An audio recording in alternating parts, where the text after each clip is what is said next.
Well, hello there everyone. Today's video is gonna be a bit different than what I've done before. It's gonna talk about a book and the adaptation of it. But you can see that from the title clearly, so I don't know what I'm talking about. But today we're gonna talk about Shadow and Bone, the book, and the TV series currently running on Netflix. So just to be clear, from the Grishaverse, I've already let, if this is the first video you're watching of mine, hi, I'm Jade. Hello. I read books. It's good to see you here over at the Read Over Hills channel. And the only books I read from the Grishaverse, no spoilers please in the comments or in my social medias that are always linked down below. If YouTube turns back on my comments, I would be so glad. But I already read the Six of Crows duology and Shadow and Bone in the Grisha universe, not Shadow and Bone the trilogy, just Shadow and Bone, just to be clear. So if I'm saying something happened, something like didn't happen and I was waiting for it, and it's in the, let's see, Sage and Storm or Ruin and Rising, or even in the Rule of Wolves and King of Scars Rule of Wolves books, then I'm sorry, but I haven't read them yet. So this video is going to be structured kind of like this. I'll talk about the book, I'll talk about the TV show, I'll make spoiler-free comparisons, tell you which I think it was better or how they compared, and then I'll go into full spoiler-free thoughts about the book and the TV show and what has changed between them. So let's just get right into it. So I read the Shadow and Bone book in May. It's actually the only book I read in May. I did mention this in my June wrap-up, which if you haven't checked out, please do, because you can see a slight change on my bookshelf. And it's because of the books that I read in June. But I read Shadow and Bone, listened to it on audiobook on YouTube. Thank you for that lovely person who put it up, and it was, I give it 4 stars in the end, but I can say that it's only because of the Darkling that I did that. I'll talk about in spoilers more on why that was, but in the first about 43 minutes of the audiobook, I was kind of just like, oh my god, I have to suffer through this because I want to watch the show with having read the book. And I was just basically like, nope, I don't need this in my life. And then a scene happened, and I recommend this book. I actually recommend maybe reading the book and then watching the TV show, because I don't think the TV show does uh, enough explaining maybe about the Grisha magic and stuff like that, but I really do recommend watching the TV show even if you read the book. So let's get into my thoughts about this TV show a bit. So if you didn't know, the Shadow and Bone TV show actually includes a storyline with the Six of Crows characters, at least 3 of them, who are not in the actual book, which I was kind of skeptical about, because I was just like, these are one of my favorite characters. I think they deserve their own show, not just being kind of almost side characters of Shadow and Bone. But I think they deal pretty well with it. It does not mean that I still don't think that they should have actually gotten their own show, because they definitely did. But someone, I think, made a good point when I was looking through, I think, comments about the Shadow and Bone TV series, that if it was just about Shadow and Bone, the trilogy, most people would not really watch it. But now that it included Six of Crows characters, like Six of Crows characters could handle a show on their own, Shadow and Bone characters couldn't. So they had to put Six of Crows characters into the Shadow and Bone series just so it was better for everyone involved, basically. But I really like the casting of the whole series. Like Ben Barnes as General Kerrigan, as they call it in the show, which I was kind of surprised about. Like, isn't he the Darkling or something? And later, just like it was weird, but I really like the direction that they took Alina's character. That she's part Shu. This is not a spoiler because it's literally in the first episode. But if you don't know actually what Shadow and Bone is about, because there might be someone who's been living under a rock and does not know. Shadow and Bone is the story of Alina Starkov. I hope I'm saying that right because I always call her just Starkov, who has to cross the Fold, which is basically a shadowy mess with Wolcross that are kind of, in my opinion, kind of like griffiny things. And a lot of people usually die there. And they've been waiting for this big sun summoner, but what happens? Well, Alina summons a little bit of light and saves herself, I think a few people on the boat, and her best friend. Well, I think you can tell where the story is going, but that's I think the general plot of the show and the book. And the show, I think I might have enjoyed it better than the book because Six of Crow characters, hello! But the show kind of took away the only charm that I really liked in the book. Let's not talk about the fact that it literally did not have one of my favorite scenes in the book. I'm still salty about that, okay? I'm sorry, like, I know they have to cut down and stuff, but I'll explain that in the spoiler section. Please only watch the spoiler section if you do not think you're gonna either read the book or watch the show because both of them are amazing still. But I think that the show is slightly better in the way that the characters are not as annoying. I mean, in the Shadow and Bone side, my Six of Crows characters could never be annoying other than in Edge because I still don't like her really. I'm sorry. But yeah, there's that, but the books explained things much clearer because they had much more time to do so. So that's my final conclusion on the show and book comparison. But now let's get into the spoiler section. Let's talk about my favorite scenes in the book and how they were adapted. First, let's talk about the scene that actually kept me in the book. This is actually in the show, so not in the way that it was in the book, if I remember correctly, but it is in the show. It's the time the Darkling General Kerrigan, I want to refer to him as a Darkling because that's how I know him. Alexander saves Alina from a Feyerden soldier with that thunderclap that they kind of changed. It's the cut or whatever it's called. They kind of changed. It's not even a clap really that he uses, and it cuts the soldier in half. Now I live for that scene. Just saying, because that made me stay in a book. Because goddamn, the Darkling is the only character that got me like really made me stay in the book, and also Jenya Safin. There we go. There's my two favorite characters out of that book. Interesting pairing.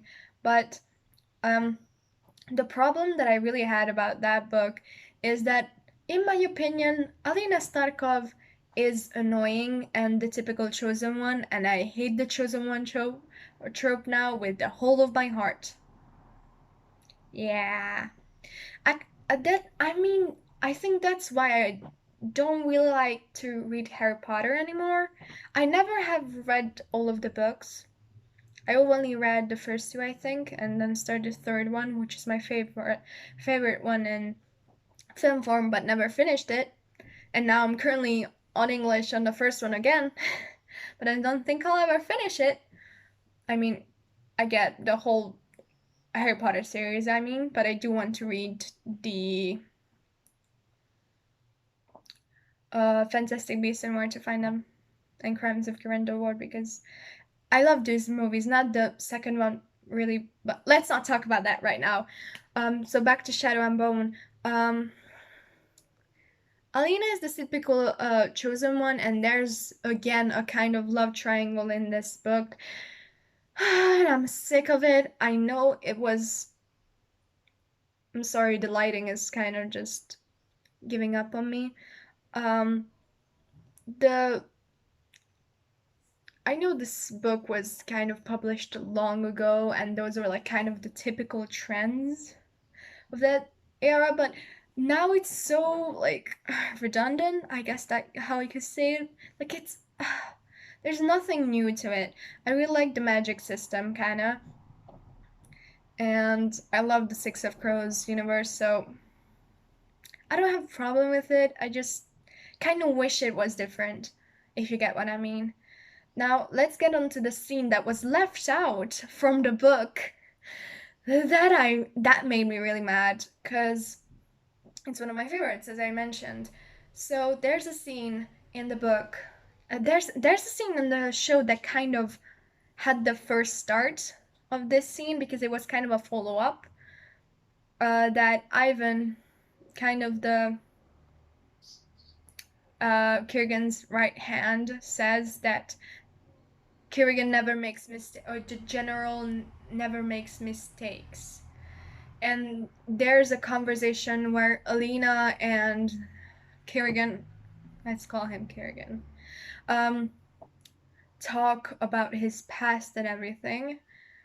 And she mentions the Fearden attack, and she mentions that she's been told he doesn't make mistakes, and I think he merely smiles in the book and says, "I don't make them often," or something like that.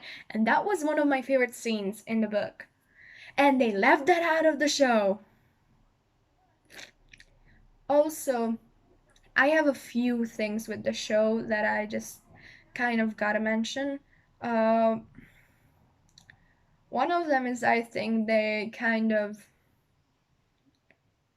um not buffed. I don't remember what's the word for, like, kind of downgraded Kaz's character, in my opinion. Because he isn't a perfect character, he isn't good at everything, but he wasn't bad at kind of fighting. And there's a scene in the show where Pekka Rollins' crew walk in and literally kind of knock Kaz to the ground. And for me, that was just not really Kaz. And also, I don't know if I like the way the crows were introduced to the story. Because it's in the book, Alexei dies, and that's another thing that's on Alina's shoulder. By the way, in the book, Alina doesn't like light up the maps or do something stupid like that just to get on the uh thing. I always forget what is. I always called it a boat. Get on the thing to cross the fold, but she just gets selected. So it's a bit more impactful in the show. It would be more impactful if Alexi's death was on her hands. And there's also a cute scene with Alexi when he's just like, "I'll always be here for you." And of course, the whole caregiver theme. And I was just like, cute, but I know you're gonna die. So that was that. And also, how the only thing I think why Alexi's part was so good in the show was that that's the way the curves are introduced, and you can see like a clear version of their personalities. So when Alexei literally gets shot in the head, Kaz doesn't even flinch. Jasper kind of looks away. Inej literally goes like that. Like how the different characters react to death. Love that. Like Kaz doesn't even flinch. Doesn't even like his eyes don't even flatter close something. No, nothing. No reaction. I live for that. But yeah, that was kind of a thing. And also, I know they had to change a lot of things about the stag because we could not get the inner monologue of Alina going like, "Oh, I cannot use my power. There's a hand pulling my power as it." I know they had to do something about that, but I don't know if I like the way they actually made it real. The other thing I was kind of about is that I don't think there was enough foreshadowing for Lena to be like, you don't control me with this because the stag chose me. In the book there's a lot more foreshadowing. It's a bit too obvious, but at least there was. And there's none in the series. And of course, because it's a shorter series, there's a lot of things that are left out. For example, we don't ever get to see her training really with the shoe trainer guy, I think. And so when Zoya attacks her with her magic, we don't know that that is not really allowed in there because we have never been told. Like if you didn't read the books, you wouldn't know that. I don't think it's ever mentioned. That one also the how Alina wasn't found out that she was Grisha, because in the book it's clear that she just wanted to be with Mal and she felt like something was uh going through her because the Grisha they brought was an amplifier, so it would bring out the powers. Uh, and she pushed it down in herself. That's why she has circles under her eyes. Blah blah blah. But in the movie, it was literally so. I know they had to show it physically because we can't be inside the character's head. It's not an anime. We can't just hear the character's thoughts sometimes running through their heads. But it was weird for me that she has like a scar because she kind of like had a cup or something that she broke apart, and that was the glass she kind of squished in her hand so that the she would fail the test no matter what. Like I don't know what to feel about that part, but let's get on to the I think the best part of the show, the crows. Well, like, do you want to talk about casting? Freddie Carter as Kaz Becker is the best choice I've seen. Like, I was scared at first. I was just like, no one can play Kaz Becker. Like, he's impossible. Like, how do you even do that? And I saw it, like, on first scene, it's just like, Jasper, no loud noise at the table. I think that's his actual first line. And I was literally like, I said that like a solid minute or two and just stared at him and just been like, damn, how did they find someone that just matches him almost to the T? Um, and also, let's talk about Kit, who's playing Jasper. Can we talk about the fact that it's literally like he's been ripped out of the book? Like, the energy, the I do love a challenge. I'm sorry, what? Like, there's a reason why we all love Jasper this much. And that man made it possible so we can love him even more. And this video is getting really long. I'm sorry, I ramble a lot. Inej, I don't know what to think about because I don't like her much in the show. I think she's a bit even more emotional than she was in the books. I don't know. I guess I don't like emotion in my books. That's not what I. Nobody gets what I mean.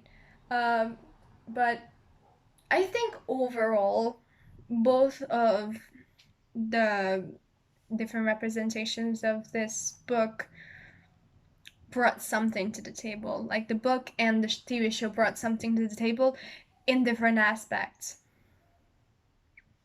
Because I'm sorry, but sometimes Alina's powers look like bad CGI, and I will live by that. I'm sorry, they do. But this video is 20 minutes long right now, so I think I'll just stop and just say final thoughts. Should you read the Shadow and Bone book? Yes, if you're interested in the series and in a new magic system in a kind of darker world, where you have to actually remember things most of the time, because I'm bad at that. It was kind of interesting for me to actually remember stuff. Yay! Should you read Six of Crows before watching it?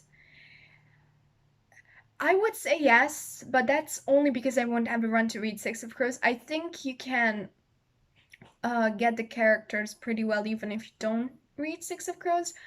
But if you want to understand their backgrounds, especially Kaz's, because it's not really explained what Kaz's backstory is. It's hinted at in the show, but it's not explained. I suggest you read the books. You don't have to read Crooked Kingdom for it. I recommend just reading Six of Crows. And the first season of Shadow and Bone only covers Shadow and Bone. I think the second season will be like Siege and Storm and so on.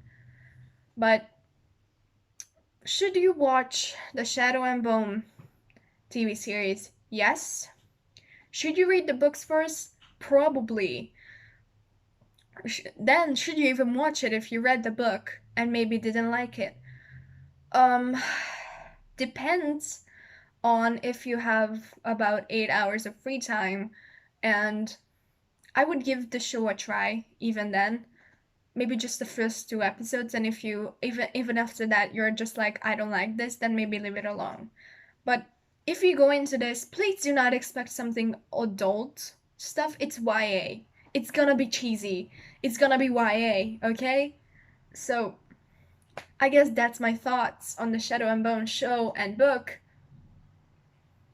Hope you guys enjoyed, and I'll see y'all later. Bye, everybody.